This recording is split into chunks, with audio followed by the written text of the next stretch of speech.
Coucou, on se retrouve aujourd'hui pour une nouvelle vidéo un petit peu particulière puisque on continue la série de l'équifile de A à Z, mais je tenais également à tester à nouveau le pivot. Évidemment, je vous mettrai en lien la première vidéo que j'ai faite à ce sujet, donc c'est ce support de caméra qui permet de suivre le cavalier dans sa séance de manière autonome.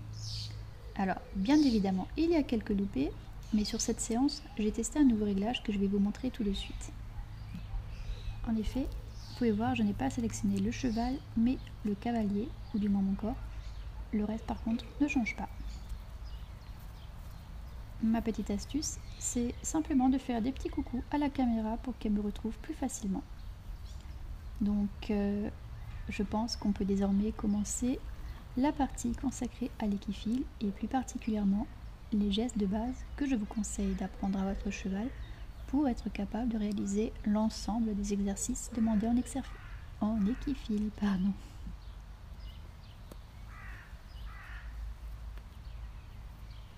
Alors, tout d'abord, je vais m'assurer d'avoir son attention. Ce n'est pas vraiment le cas, mais c'est pas grave. Poliment, je lui demande de rester avec moi. Le premier mouvement que je vais demander, c'est de décaler les postérieurs. C'est à mon sens le premier à apprendre aux chevaux afin de pouvoir travailler avec eux en toute sécurité, de pouvoir les pousser sans avoir à forcer. Donc c'est un exercice qu'il connaît évidemment très bien, donc je n'ai pas besoin de mettre la moindre pression pour qu'il décale.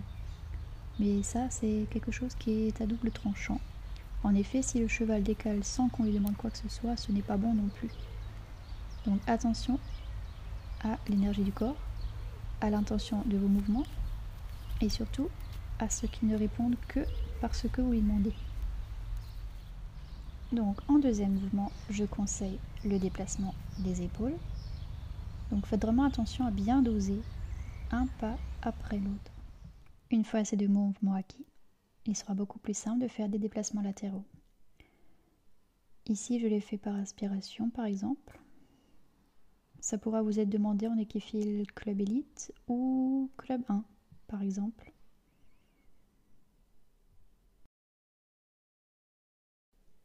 Lors de mes entraînements, j'aime bien le faire dans les deux sens, que ce soit par aspiration ou par poussée.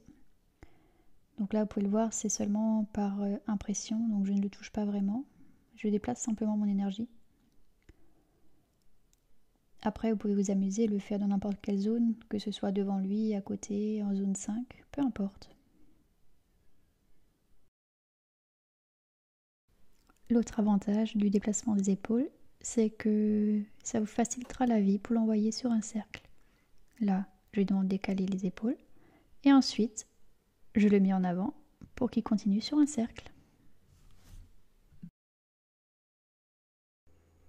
Et puis, une fois lancé sur le cercle, pourquoi ne pas demander des changements de main en demandant à ce qu'il décale les épaules.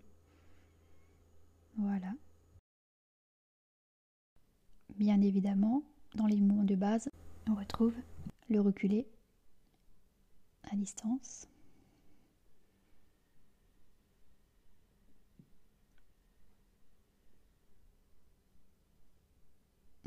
Je m'avance un peu vers lui pour rester dans le même champ que lui.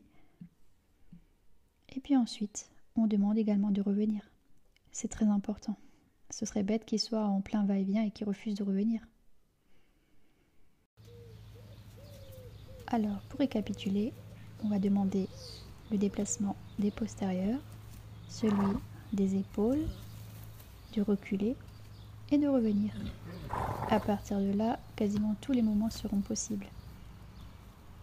Après, il suffit de jouer un petit peu pour trouver des combinaisons pour le déplacement latéral, par exemple, l'envoyer sur le cercle, ainsi de suite.